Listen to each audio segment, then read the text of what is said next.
వాళ్ళ జేబులలో ఆదాయం ఒకటి ఏం చేస్తున్నట్టే వీళ్ళు ఒక 2 కంపెనీలు మాత్రమే తెస్తున్నారు.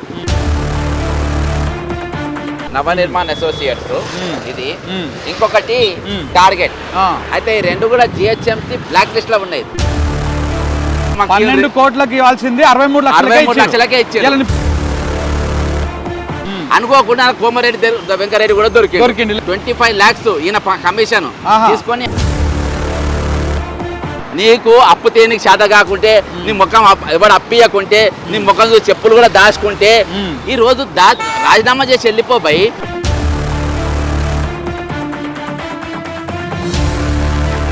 ఈ అడ్వర్టైజ్మెంట్ సంబంధించినటువంటి దాంట్లో ఎన్ని వేల కోట్ల స్కామ్ జరిగిందంటే ఆర్ఎన్బి మున్సిపాలిటీ 2 కలిపి 1000 కోట్లు. కోమరెడ్డి వెంకరెడ్డి నేను శుద్ధ పూస అని చెప్తాడు. కోమరెడ్డి వెంకరెడ్డి నా అంత చక్కరో లేడంటాడు. కోమరెడ్డి వెంకరెడ్డి నేను తెలంగాణ వస్తే నా కొడుకుని త్యాగం చేసిన అని అంటాడు. నా మంత్రి పదవి కూడా త్యాగం చేసిన అంటాడు. మరి అటువంటి వ్యక్తి ఈ రోజు నేను ఇది ఎందుకు చూపెడుతున్నా అంటే, ఇప్పుడు ఎండాకాలం ఉన్నాం, ఎండాకాలంలో మబ్బు ఉన్నది, జరైతే వాన కూడా పడుతుంది. మరి అసలైన వానకాలంలో అది కూలి కింద పడితే, అది ముఖ్యమంత్రి కార్యం పడితే, నా ముఖ్యమంత్రి భద్రత కోసం నేను ఇది బోర్డు ఇక్కడ పెట్టద్దు అంటున్నా.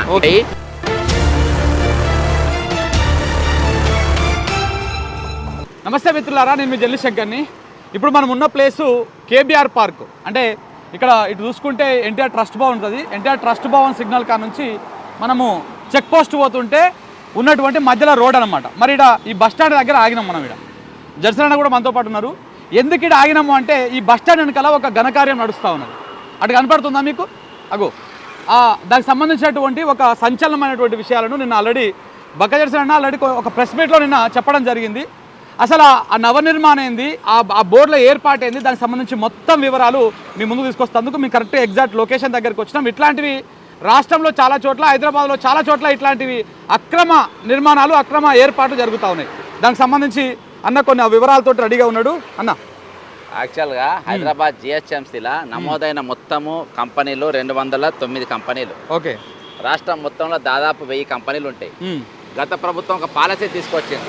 జీవో నంబర్ 68 తీసుకొని వచ్చి 15 ఫీట్ల కంటే పెద్దగా ఏ ఒక్క టవర్ కూడా ఉండద్దు అని చెప్పేసి గత ప్రభుత్వం ఒక జీవో తీసుకొచ్చింది. జీవో తీసుకొచ్చి ఆ ప్రభుత్వం కొన్ని కంపెనీ అంటే లీడ్ స్పేస్ అటువంటి కంపెనీలు మాత్రమే ఉండేటట్టుగా వాళ్ళు చేసిండ్రు. ప్రభుత్వం మేము పోరాడి ప్రభుత్వం వచ్చింది. దీనివల్ల ఏంది నష్టం ఏంది? ఈ రోజు ఈ 209 కంపెనీలు ఉంటే అందరికి తలా ఒకటి ఇస్తే వాళ్ళు ఏం చేశారు అంటే, దీంతో ప్రైవేట్ బిల్డింగ్ పైన చిన్న చిన్న బోర్డు ఉంటే వాని కిరాయి వస్తుంది, ప్లస్ వీళ్ళకు రూపాయి మిగులుతుంది, ప్రభుత్వానికి కూడా ఆదాయం వస్తుంది. ఈ ప్రభుత్వానికి ఆదాయం ఒకటి ఏం చేస్తున్నట్టే వీళ్ళు వాళ్ళ జేబులలో రానికని అని చెప్పేసి ఒక 2 కంపెనీలు మాత్రమే తెస్తున్నారు. అందులో ఇప్పుడు రేవంత్ రెడ్డి ప్రభుత్వం వచ్చినాక ఇందులో అంటే ఇలా ఒక్కొక్కరు ఒక శాఖ ఒక్కరు వాడుకుంటున్నారు కదా. అందులో ఈ అడ్వర్టైజ్మెంట్ సెక్షన్ మొత్తం ముఖ్యమంత్రి తమ్ముడు కృష్ణారెడ్డిగా వాడుకుంటాడు. ఎవరు? ముఖ్యమంత్రి తమ్ముడు అనుమోద్ కృష్ణారెడ్డి. మీరు మాట్లాడారు కదా, నేను ప్రెస్ మీద మాట్లాడ వాళ్ళ తమ్ముడు మాట్లాడతాడు. ఆయన 2 కంపెనీలు తీసుకొచ్చాడు. ఒక కంపెనీ నవనిర్మాణ్ అసోసియేట్స్ ఇది, ఇంకొకటి టార్గెట్. అయితే ఈ 2 కూడా జిహెచ్ఎంసీ బ్లాక్ లిస్ట్ లో ఉన్నాయి. జిహెచ్ఎంసీ బ్లాక్ లిస్ట్ లో పెట్టిన కంపెనీలు ఇప్పుడు ప్రస్తుతానికి యాడ్ చేసి అది టార్గెట్ అనేది అది బ్లాక్ లిస్ట్ లేదు, కానీ దాంట్లో ఉన్నోళ్ళు బ్లాక్ లిస్ట్ ఉన్నాయి. దానికంటే ముందు దాని పేరు ఐ క్యాచ్, అక్కడ బోర్డు ఉంటుంది, క్యాచ్ అని ఉంటుంది. అది వాళ్ళకి సంబంధించింది. ఇక ఇప్పుడు నాకు పోతే ఏంటంటే, ఈ రోజు ఇన్ని వందల కోట్లు ఇన్ని బోర్డులు ఒకటేసారి ఒక ప్రభుత్వం ఒక జీవో పెట్టి నవనిర్మాణాలకు ఇయ్యాలి అని చెప్పేసి ఎవరు? Roads and buildings department, RNB minister బాధాప్త సంతకంగా పెట్టి ఎక్కడికి వెళ్ళి ఎక్కడి వరకు. అంటే ఒకటే కంపెనీకి ఎందుకు ఇచ్చిండ్రు? వేరే విలువలేదు, టెండర్లు లేవు, ఏం లేవు, డైరెక్ట్ ఆర్డర్ ఇచ్చిండ్రు. నువ్వంత మునగాలు ఎవరు లేడు, నువ్వు తప్ప ఎవరు చేయలేరు అని చెప్పేసి ఆయనకు మాత్రమే ఇచ్చిండ్రు. ఇక ఇక్కడ మనం కేబీఆర్ పార్క్ పోతే ఇది పార్క్ నడుచుకుంటా పోయేది, ఇది నడుచుకుంటా పోయేది ఈ కేబీఆర్ పార్క్. ఇగో స్ట్రక్చర్ ఇంత పెద్ద స్ట్రక్చర్ నడుస్తుంది. ఇగో ఇక్కడికి వెళ్ళి మొత్తం వివిఐపీలు పోతారు. అవును, ముఖ్యమంత్రి పోతాడు, మంత్రులు పోతారు, ఎమ్మెల్యేలు పోతారు, వీళ్ళందరూ పోతారు. 15 ఫీట్ల లోపే పెట్టాలని చెప్పేసి ఆ రోజు గత ప్రభుత్వం ఎందుకు తెచ్చిందంటే, సరే వాళ్ళ లోపల ఆలోచన వేరేలో చేయాలని ఉన్నప్పటికీ వాళ్ళు ఎందుకు ఇచ్చిందంటే, ఇది బిల్డింగ్ మీదకి వెళ్ళి కింద పడితే ఎవరైనా మీద పడితే జన సమూహం పోతుంది, జనం నష్టపోతారు అని చెప్పేసి వాళ్ళు పెట్టిండ్రు కదా. మరి జనం నష్టపోతున్నప్పుడు మరి 15 ఫీట్ల కంటే ఇవి ఉంటే రేపు ఇక్కడికి సీఎం పోతాడు, ఆయన మీదకి వెళ్ళి పడదా? ఇది పడే అవకాశాలు ఉన్నాయి లేవా? మరి ఎందుకు వాళ్ళు ఇది చేస్తే ఎందుకు పర్మిషన్ ఇస్తుండ్రు? పర్మిషన్ ఎవరు ఇచ్చిండ్రు? దీనికి ఏ విధంగా ఇచ్చిండ్రు? దీనికి హైడ్రా ఏం చేస్తుంది? హైడ్రాకి ఆల్రెడీ చాలా జాగాలల్లా దీని మీద నోటిఫైడ్ ఏరియా అని ఉంటది. ఇప్పుడు శంషాబాద్ అవతల నోటిఫైడ్ ఏరియా ఉంది. అక్కడ సంవత్సరానికి 12 కోట్ల రూపాయలు, 12 కోట్ల రూపాయలు మాకు వద్దు, సంవత్సరానికి 63 లక్షలు మాత్రమే 12 కోట్లకి ఇవ్వాల్సింది 63 లక్షలకే ఇచ్చిండ్రు. అది నేను బయట పెట్టినా, ఇచ్చిండ్రు 63 లక్షలకే ఇచ్చిండ్రు. ప్రభుత్వానికి రావాల్సిన 11 కోట్ల రూపాయలు. అవును. అసలు నేను ఈ ప్రాజెక్ట్ ఎందుకు స్టార్ట్ చేసిన అంటే, తెలంగాణ దివాలు తీసింది, తెలంగాణ ప్రభుత్వం పైసలు లేవు, ఎక్కడ పోయినా మన దొంగలు చూసినట్టు చూస్తున్నారు, ఎక్కడి పోయినా మమ్మల్ని దొంగలు మమ్మల్ని చెప్పులు ఎత్తుకోనికి వస్తారేమో అని చెప్పి దొంగలు చూసినా తెలంగాణ పరువు తీసినందుకు నేను ఒక్క శాఖని తీసుకున్నా. అనుకోకుండా కోమరెడ్డి వెంకరెడ్డి కూడా దొరికింది. ఆర్ఎన్బి మినిస్టర్ ఆయనే కదా. ఆయన డైరెక్ట్ 25 లక్షలు తీసుకుంటాను ఒక ఏరియాకు, 25 lakhs ఈయన కమిషన్ తీసుకొని ఆర్ఎన్బికి వెళ్ళి మధ్యలో ఆర్చీలు వస్తాయి కదా, ఇట్లా ఇచ్చినందుకు ఒక్కొక్క దానికి 25 లక్షలు మధ్యలో ఆర్చీలు వస్తాయి కదా. అవును. ఆర్చీల పైన కూడా అది మొత్తం స్కామే, మొత్తం నవనిర్మాణం టార్గెట్. తప్ప వేరేవానికి ఇయ్యనికి లేదు, వీళ్ళు మాత్రమే ఇయ్యాలి, వీళ్ళు మాత్రం తప్ప వేరే వాళ్ళకి ఇయ్యనికి లేదు. ఇవాళ నీవు అంత ఇదంతా చెప్తున్నావు కదా, బాజాప్తా ఇంత పెద్దది అంటే ఇంత పెద్ద బోర్డు ఇక్కడ ఏర్పాటు చేసేటప్పుడు వీళ్ళు పర్మిషన్ తీసుకొని ఉంటారు కదా. కేబీఆర్ పార్క్ దగ్గర మున్సిపల్ మంత్రి ఎవరు? ముఖ్యమంత్రి గారే మున్సిపల్ మంత్రి. మరి ఇది చేస్తున్నది ఎవరు? వాళ్ళ అన్నదమ్ముళ్ళే, వాళ్ళ తమ్ముడు కృష్ణారెడ్డి, ఇంకొకడు స్వయం కురేషి అనేటోడు. వీళ్ళిద్దరు అడ్వర్టైజ్మెంట్ మొత్తం వీళ్ళే చూస్తారు. వీళ్ళ దెబ్బకు టైమ్స్ ఆఫ్ ఇండియా వాడు అక్షయ వాడు ఇద్దరు కలిసి ఇక్కడ మీటింగ్స్ పెట్టడానికి వచ్చారు. వచ్చేసి వీళ్ళు ఇక్కడ అడ్వర్టైజ్మెంట్ వస్తే మీకు ఇక్కడ అడ్వర్టైజ్ వీళ్ళ దెబ్బకు, వీళ్ళ కమిషన్ల దెబ్బకు మేము తట్టుకోలేమని చెప్పేసి ఇద్దరు పారిపోయింది. ఎవరు? Times of India, Akshaya. Akshaya hotel meeting కూడా అయింది. వీళ్ళ కమిషన్లకు, వీళ్ళ డిమాండ్లకు వారు తట్టుకోలేక వారు చెప్పక జంప్ అయిపోయిన వాళ్ళు. అర్థమైందా? అంటే వాళ్ళు వచ్చిన నేను చూపేసిన 209 కంపెనీల వీళ్ళు ఎవరు పనిచేసినా ఇయ్యాల దాకా మన దగ్గర పాలసీ లేదు. తెలంగాణ ఏర్పడ్డ కాంచలి అడ్వర్టైజ్మెంట్ పాలసీ అనేది లేనే లేదు. వీళ్ళు మొత్తం తెలంగాణ కోసం కొట్టాయిన వాళ్ళు బహుజనులు. వీళ్ళకి ఇవ్వడం వల్ల ఏం దొరుకుతుంది తెలుసా? నీకు ఒక 10 మందికి ఎలక్షన్ ఇప్పుడు బిల్డింగ్ చేస్తుంది కదా, పని చేస్తే ఉపాధి దొరికేది. ఇంకోటి జిఎస్టీ, వీళ్ళందరూ ఎవరైనా జిఎస్టీ కట్టాలి. ఇన్ని కంపెనీలకు ఇస్తే తల జిఎస్టీ వస్తే ఈరోజు హైదరాబాద్ పెరుగుతుంది. వీళ్ళను గత ప్రభుత్వం జిహెచ్ఎంసీ దాకా కొట్టింది, వీళ్ళు ఓఆర్ఆర్ అవతలకి కొట్టింది. ఓఆర్ఆర్ కాదు, మొత్తం తెలంగాణలో ఎక్కడ కూడా ట్యాక్సులు తీసుకోవద్దు అంటారు వీళ్ళ దగ్గర. అసలు మాకు అవసరమే లేదు, మీరు దగ్గర ట్యాక్స్ వసూలు చేయొద్దు అని చెప్పేసి బాజాప్తా ఆర్ఎన్బి మినిస్టర్ నల్గొండ ఒక కంపెనీకి ఇచ్చేసిండు. నల్గొండ ఎవరికి? వాళ్ళకి సంబంధించిన కంపెనీకే ఇచ్చిండ్రు. మళ్ళా వలంగల్ బీరోలకి, వలంగల్ నవనిర్మాణ ఇచ్చిండ్రు, తెర్లాపూర్ నవనిర్మాణ ఇచ్చిండ్రు, నార్సింగ్ నవనిర్మాణ ఇచ్చిండ్రు. ఇట్లా దాదాపు మాక్సిమం వాళ్ళకే ఇచ్చి పడేసి. ఇప్పుడు జీవో నెంబర్ ఏదో అని చెప్పిరా మీరు? జీవో నెంబర్ 68 ప్రకారం, జీవో నెంబర్ 68 ప్రకారం ఎన్ని ఫీట్లు ఉండాలి? 15 ఫీట్ల లోపే ఉండాలి. 15 ఫీట్ల ఏదైనా 15 ఫీట్ల లోపే ఉండాలి. 15 ఫీట్ లాంటి లేదు. బిల్డింగ్ మీద ఎక్కడ బిల్డింగ్ మీద కనబడుతుంది, ఏడ కనబడుతుంది. నేను అంటున్నా, దీని వల్ల ఒకటి భద్రత ముప్పు, రెండవది ఆదాయం ఎక్కడ ఉన్నది? ప్రభుత్వానికి ఏమైనా ఆదాయం వస్తుందా? ప్రభుత్వానికి ఏమైనా ఆదాయం వస్తుందా? నువ్వేమో నేను దివాళీ తీసిన అంటావు, నువ్వేమో నాకు ఎవరు రూపాయి ఇవ్వాలని చెప్తావు, నువ్వేమో నాకు చెప్పులు ఎత్తుకపోతానని చూసేటట్టు అని అంటావు. మరి ఇక్కడనేమో ఇన్ని లక్షల కోట్ల రూపాయలు అడ్వర్టైజ్మెంట్ ఎంత కేటాయించింది తెలుసా బ్రదర్? 1500 కోట్ల బడ్జెట్ పెట్టిండ్రు. వీళ్ళకి ఇస్తారు, వాళ్ళు తీసుకుంటారు. అంతే, అర్థమైందా? వీళ్ళకి కేటాయిస్తారు, వాళ్ళకి ఇస్తారు. ఎవరికి ఇస్తారు? టెండర్ ప్రకారం వస్తుందా? ప్రభుత్వానికి ఆదాయం లేనప్పుడు ఇప్పుడు నేను నోటిఫైడ్ ఏరియా అంటే శంషాబాద్ ఏరియా చెప్తా, 12 కోట్ల రూపాయలకు 63కి ఇచ్చింది కదా, అది 10 సంవత్సరాలకి ఇచ్చేసింది వాళ్ళకి. 120 కోట్లు క్లోజ్. అక్కడ ఒక శంషాబాద్ చెప్పిన అచ్చా, వాడు ఇప్పుడు ఈ 103 కంపెనీలు ఉన్నాయి కదా, మన 209 కంపెనీలు. ఈ కంపెనీలు ఉన్నప్పుడేమో 3 కోట్ల రూపాయలు మున్సిపాలిటీకి ఆదాయం కట్టేటోడు. ఇప్పుడు ఆదాయం పోయింది కదా, పోయింది. ఆదాయం మున్సిపాలిటీకి ఎవరు కట్టారు కదా. అవును కొంచెం ఎందుకురా ఆ ఆదాయము ఎవరు ఆ ఆదాయం ఎవరు రూపాయి ఎవరు కట్టారు కదా. ఎందుకు కడతారు? వాళ్ళు కట్టారు కదా. మరి నష్టం ఎవరికి? ఇప్పుడు ప్రభుత్వానికి నష్టం కదా. ఆ ప్రభుత్వం దగ్గర మున్సిపల్ మంత్రిగా ఎవరు ఉన్నారు కదా.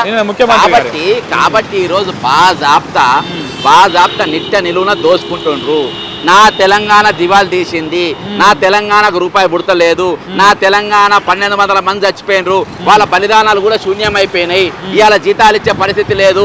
ప్రజలకు పథకాలు కావన్నా లేకుంటే మీకు జీతాలు కావన్నా అని చెప్పేసి ఈరోజు ప్రజలకు ప్రభుత్వ ఉద్యోగుల మధ్యలో లంక పెడుతుండ్రు, పంచాయతీ పెడుతుండ్రు ముఖ్యమంత్రి.